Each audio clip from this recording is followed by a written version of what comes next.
Hello and good morning, students of class 11th. Today in our business studies class, we are going to continue our chapter number 8 and today's topic is Startup India Scheme.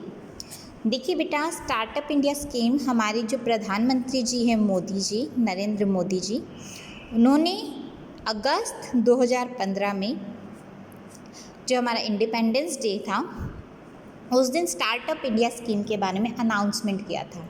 इस scheme के अंदर वो सब entrepreneurs, वो सब business units जिनका मकसद हमारे देश में कुछ ना कुछ इनोवेटिव काम करना है, किसी ना किसी चीज़ की इनोवेशन करना है, उसको न्यू अपॉर्चुनिटीज़ प्रोवाइड करना, नए तरीके से उनको बूस्ट करना, उनका मोराल बढ़ाना, उनको अच्छे आप कह सकते हैं हेल्प या सपोर्ट असिस्टेंस प्रोवाइड करना, ये सब इस स्कीम का क्या था, मकसद था।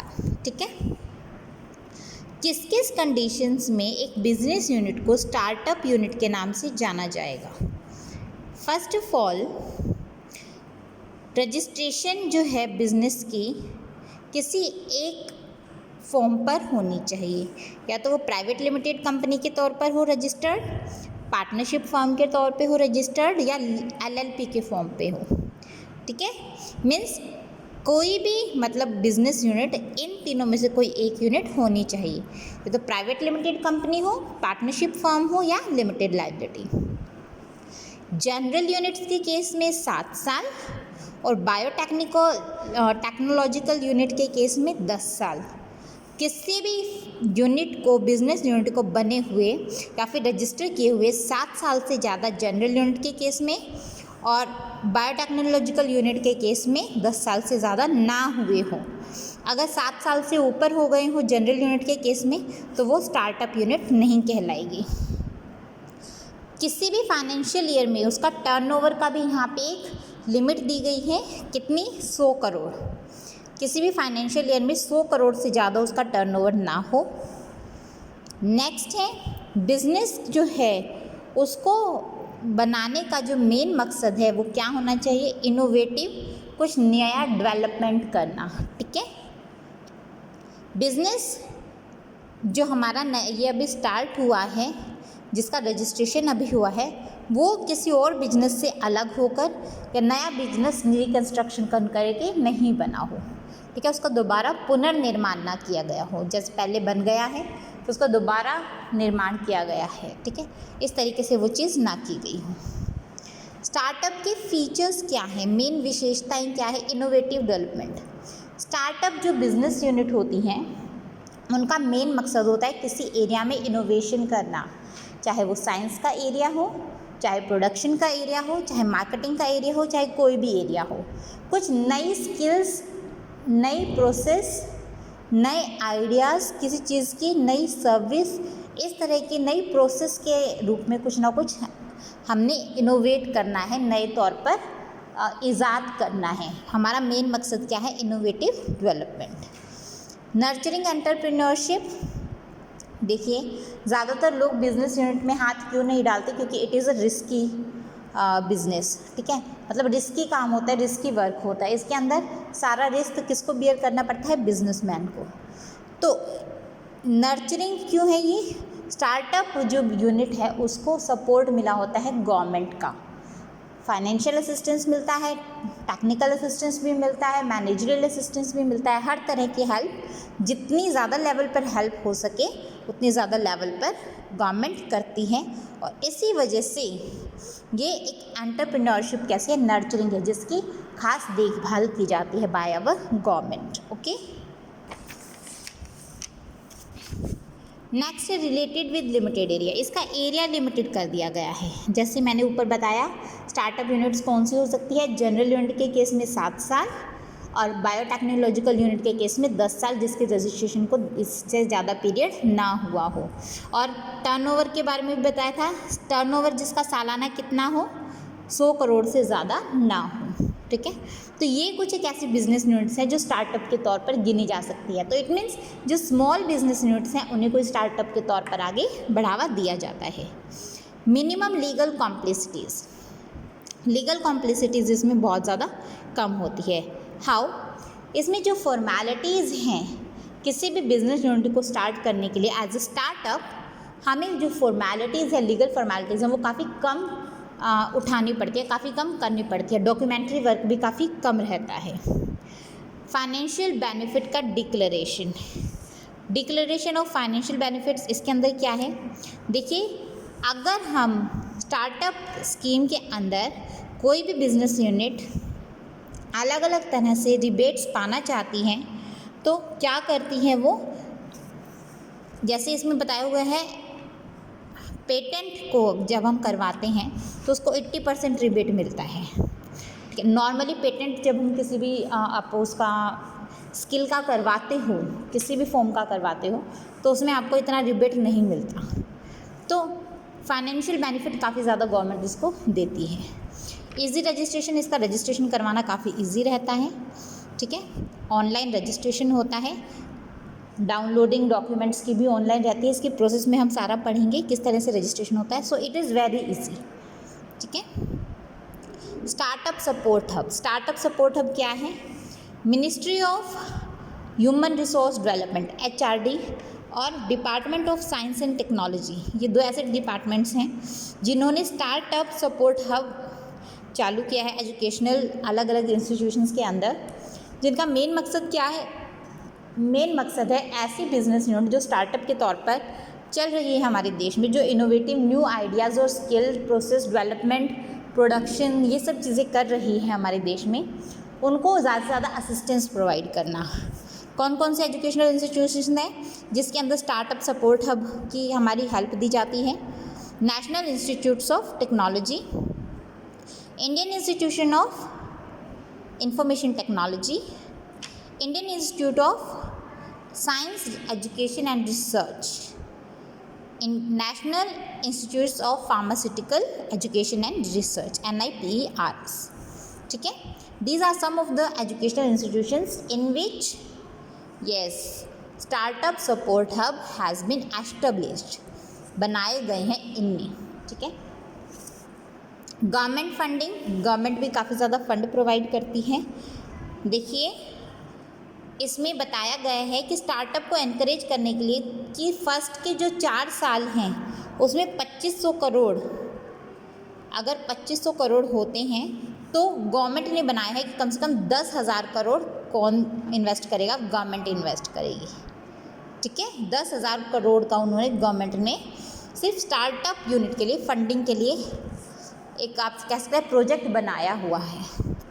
ठीक है, सो देखिए कितना ज़्यादा अमाउंट है। Process to get registration, process क्या है?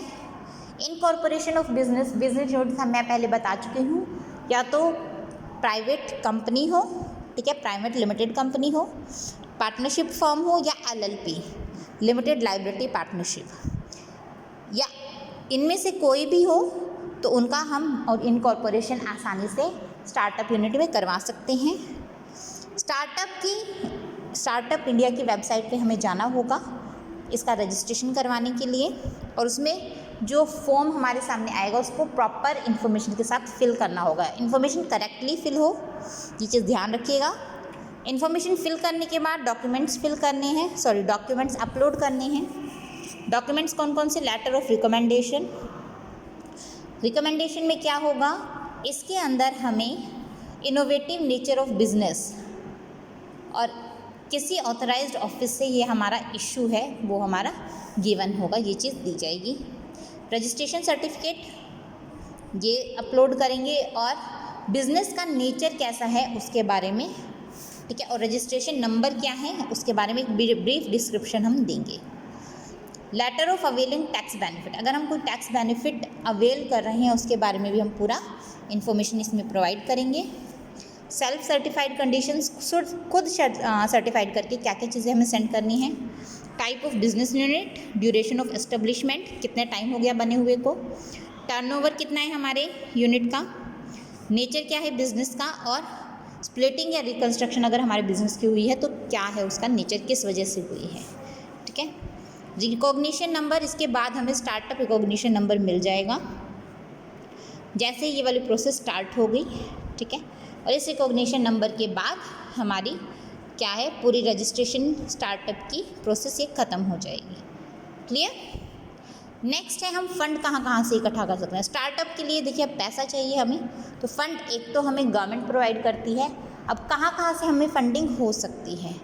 First one is bootstrapping. Bootstrapping में क्या करता है, जो बिजनेसमैन होता है, जो स्टार्टअप यूनिट चला रहा है, वो बिजनेसमैन खुद की सेविंग्स से पैसा इकट्ठा करता है या अपने फ्रेंड्स से या रिलेटिव्स से। ठीक है। Next one crowd funding. Crowd funding में क्या है, इंटरनेट पे अपने बिजनेस से रिलेटेड सारी इन्फॉर्मेशन वो डाल देता है, किस तरह का इनोवेटिव वो काम कर रहे हैं, कैसे कर रहे हैं, उनके आगे आने वाले प्लान्स क्या हैं। तो लोग अगर उसमें इंटरेस्टेड हैं तो खुद से ऑनलाइन देखकर उनकी चीज़ों को इन्फॉर्मेशन पढ़कर स्टार्टअप में क्या करते हैं, इन्वेस्ट करते हैं।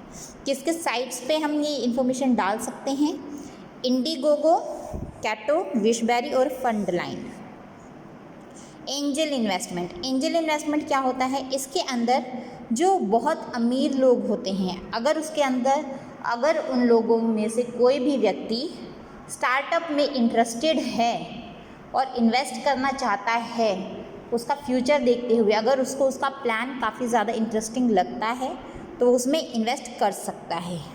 एंजल फंडिंग में एंजल इन्वेस्टर्स कौन कौन से हैं, Indian angel network, Hyderabad angels, Mumbai angels. These are some of the angels who used to invest in the angel funding. Venture capital. Venture capital क्या होता है बेटा, इसके अंदर जो बहुत ज़्यादा कुछ एक वेंचर कैपिटल हैं वो रिस्की बिजनेस में इन्वेस्ट करना चाहते हैं। ठीक है, तो कौन कौन सी है, किस तरीके से इन्वेस्ट करती हैं। नेक्सस वेंचर पार्टनर हैं, हिलियन वेंचर्स हैं, कलाउरी कैपिटल है, एसएल पार्टनर्स हैं, ब्लूम वेंचर्स हैं, कनान हैं, स्कोया है, बेसमर वेंचर्स। ये सब वेंचर्स किस तरह के वेंचर्स हैं, ये रिस्की बिजनेस में क्या करते हैं, इन्वेस्ट करते हैं। क्यों, क्योंकि ये ज़्यादा इनके रिस्क बियरिंग की पावर काफ़ी ज़्यादा अच्छी होती है और ज़्यादातर ये रिस्की बिजनेस में ही इन्वेस्ट करते हैं। क्यों, अगर रिस्की बिजनेस आपका सक्सेसफुल हो गया, ठीक है, रिस्क तो रहेगा काफ़ी, लेकिन अगर सक्सेसफुल हो गया तो उसमें प्रॉफिट्स भी काफ़ी हाई लेवल पर मिलते हैं। ठीक है, इसलिए वो उसमें इन्वेस्ट करने के लिए हमेशा रेडी रहते हैं। Next one, incubators and accelerators.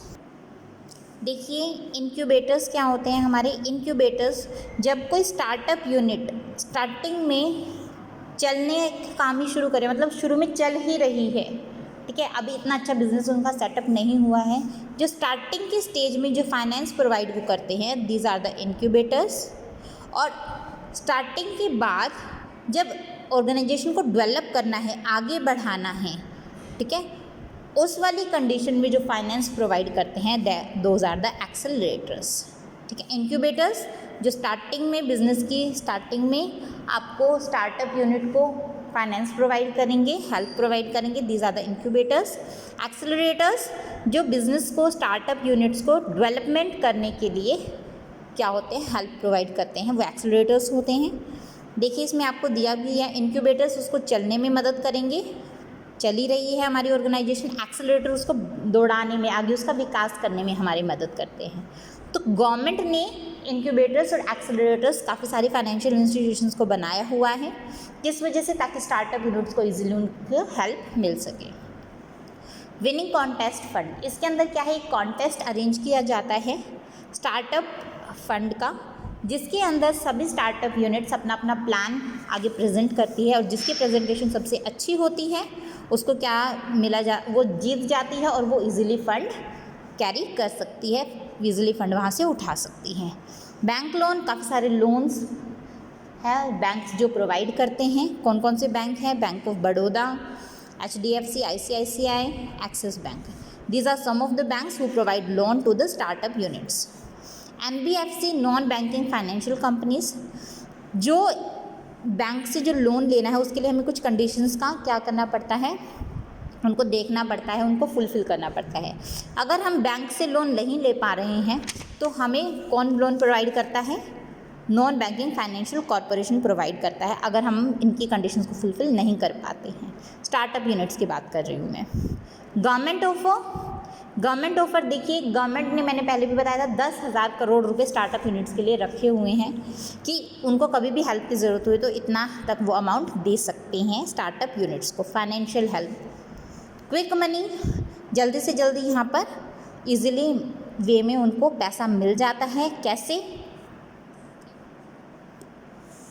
Getting payment prior to the sale of the product हमने अभी सेल नहीं किया है, लेकिन पेमेंट, एडवांस पेमेंट कई बार मिल जाती है। प्रॉपर्टी सेल करके या क्रेडिट कार्ड का इस्तेमाल करके हम कहीं क्रेडिट कार्ड से क्या करते हैं, ओवरड्राफ्ट भी निकलवा सकते हैं बैंक से, तो उसका यूज़ करके भी हम क्या करते हैं, अपना फंडिंग का सिस्टम बना सकते हैं easily in the startup unit.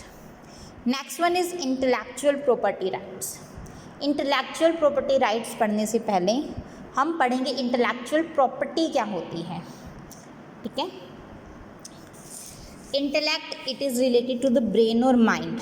ठीक है, intellect it is related to the brain, मतलब हम ब्रेन की हेल्प से जो भी न्यू न्यू इनोवेशन करते हैं, ठीक है, नए नए आइडियाज़ निकालते हैं, या फिर कोई बुक हमने लिखी है, या इससे रिलेटेड कोई भी आर्टिस्टिक वर्क हमने किया है, साइंटिफिक क्रिएशन की है, टेक्निकल वे में हमने कुछ ऐसे टेक्नोलॉजी डेवलप की है, तो उसके ऊपर हम इंटेलेक्चुअल क्या बन जाती है, वो हमने इंटेलेक्चुअल प्रॉपर्टी, क्योंकि माइंड से हमने वो क्रिएट किया है। ठीक है, creation of such thing which involves your mind, जिसमें आपका माइंड यूज़ होता है। ओके, उन सब चीज़ों की क्रिएशन जो ओरिजिनल क्रिएशन है उसके अंदर आपको इंटेलेक्चुअल प्रॉपर्टी राइट बन जाता है। वो क्या कहलाती है, आपकी इंटेलेक्चुअल प्रॉपर्टी। ठीक है, original creation of the human intellect, हमने अपने दिमाग से कुछ ओरिजिनली कुछ नया ईजाद किया है। ठीक है, जैसे artistic, literary, technical, scientific creation, all these are intellectual property. Okay, yes, next is literary and artistic work. इसके अंदर क्या क्या चीज़ें आएंगी, बुक्स, म्यूज़िकल कॉम्पोजिशन, मैंने कोई म्यूज़िक न्यू बनाया है, नॉवल लिखी है, प्रिंटिंग, मैंने कुछ न्यू प्रिंट किया है, कंप्यूटर का कोई सॉफ्टवेयर मैंने नया ईजाद किया है, कोई नई मूवी बनाई है, ठीक है, स्कल्पचर बनाया है, इसके ऊपर ये मेरी इंटेलेक्चुअल प्रॉपर्टी बन गई। स्कल्पचर क्या होता है, कोई मैंने मूर्ति बनाई है, ठीक है ना, तो इनके ऊपर हम ये मेरी इंटेलेक्चुअल प्रॉपर्टी है और इसके ऊपर मेरा राइट है। अगर इसी तरह से कोई कॉपी करके, मतलब मेरा मार्केट में कोई चीज़ फेमस हो रही है, मान लीजिए मैंने कोई नॉवल लिखी है और मेरी मार्केट में बहुत फेमस हो रही है, तो हो सकता है कोई दूसरा उसको कॉपी करके मेरी जो एक्चुअल है, ओरिजिनल क्रिएशन है, उसकी कॉपी करके उसका बेनिफिट उठाना चाहे, तो उससे बचने के लिए मैं उस पर इंटेलेक्चुअल प्रॉपर्टी राइट का दावा ठोक सकती हूँ कि ये प्रॉपर्टी मेरी है, क्योंकि ये मेरे माइंड से बनी है, इसके ऊपर किसी और का अधिकार नहीं है। अगर वो यूज़ करता हुआ मुझे कॉपी करता हुआ मिल जाता है तो उसके ऊपर हैवी पेनल्टी भी चार्ज की जा सकती है, जो मुझे पेबल होगी, जो वो मुझे पे करेगा। ओके, इंडस्ट्रियल प्रॉपर्टी में क्या क्या आएंगी, इन्वेंशन ऑफ न्यू टेक्नोलॉजी, नई टेक्नोलॉजी इन्वेंट की है, कोई प्रोडक्शन की हो गई, किसी तरह की प्रोसेस की हो गई। इंडस्ट्रियल डिज़ाइन, कुछ नया डिज़ाइन किया है मैंने, बनाया है, नया प्रोडक्ट मार्केट में लेकर आई हूँ, नई तरह का, उससे पहले ऐसा प्रोडक्ट पहले मार्केट में आया ही नहीं था। Commercial name and logo of a new product, मैंने किसी नए प्रोडक्ट में लोगो लगाया है, उस तरह का लोगो कोई और नहीं यूज़ कर सकता।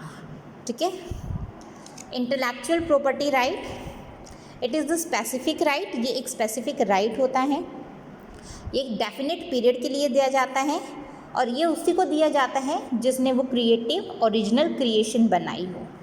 ठीक है, तो it is the intellectual property right. Types दिए हुए हैं इसमें, copyright, patent, trademark, trade secret and geographical indications. इसके बारे में हम कल पढ़ेंगे। आज के लिए बेटा इतना ही है। आपको intellectual property rights, intellectual property and ways to fund startup with features of startup and conditions to consider a business unit as a startup along with startup India scheme, ये सब आपको नोट्स बनाने हैं अपनी फेयर नोटबुक में। अगर startup से related कोई भी क्वेश्चन आपके माइंड में अभी अराइज हो रहा है या पढ़ते हुए कोई भी क्वेश्चंस आए तो आप प्लीज़ उसके बारे में पूछिएगा बेझिझक। आप अपना काम बहुत अच्छे से कीजिए क्योंकि आपका कुछ दिनों में वीकली टेस्ट भी होने वाला है। इन्हीं में से क्वेश्चंस पुट किए जाएंगे, अलग कुछ नहीं रहेगा। तो बहुत अच्छे से आप तैयारी कीजिए, नोट्स साइड बाय साइड बनाते रहिए। अगर कहीं पे कोई कन्फ्यूजन आता है तो प्लीज़ उसके बारे में पूछिएगा। Okay, so that's all for today. Thank you.